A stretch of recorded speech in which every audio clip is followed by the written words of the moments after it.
Polka. Chaque photo a son histoire. Et comme tous les vendredis matins, on accueille Dimitri Beck de Polka Magazine avec la photo de la semaine. Et Dimitri, cette photo a été prise en Ukraine. C'est la photo de la première visite des ministres américains à Kiev depuis le début du conflit. Le moment est historique, la photo tout autant. 3 hommes posent pour la photo. Au centre, Volodymyr Zelensky, le président ukrainien, habillé tout en vert militaire, chemise kaki, manches retroussées, laisse apparaître ses mains et avant-bras. Pas de montre ni bijoux.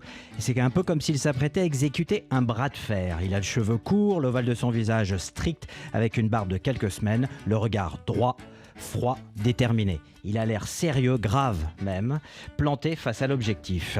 Son expression qui monte d'autant plus, elle surprend d'autant plus par rapport à celle de ses invités du jour qui posent à ses côtés. À gauche, imposant, avec une tête de plus que le président ukrainien, le secrétaire de la Défense, Lloyd Austin. À droite, le secrétaire d'État, Antony Blinken.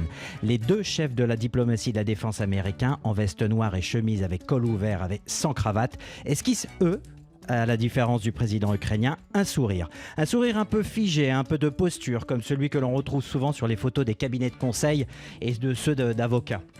Derrière eux, en arrière-plan, trônent 4 larges drapeaux immaculés. Ils habillent la scène, ils lui donnent les couleurs à la hauteur du rendez-vous. À gauche, 2 bannières étoilées, bleu, blanc, rouge, américaines. À droite, les drapeaux ukrainiens, bleu et jaune. Ces drapeaux équilibrent la scène, ils plantent le décor et lui donnent un caractère officiel et protocolaire. Dans cette photo, il y a cette remarque qui est faite en plan américain.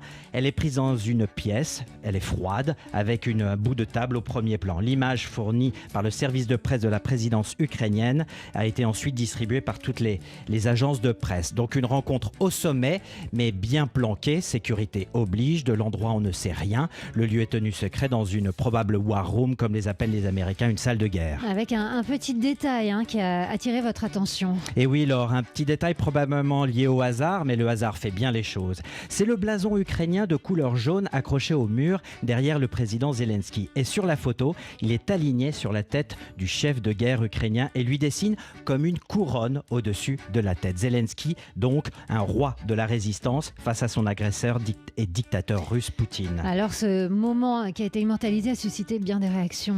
Et oui, avec la photo, donc il y a toujours, elle est accompagnée du poids des mots. Le ministre de la Défense, Lloyd Austin, a annoncé une nouvelle aide militaire pour l'Ukraine et donc a monté tout le soutien des États-Unis. Et la réponse du chef de la diplomatie russe, Sergueï Lavrov, ne s'est pas fait attendre.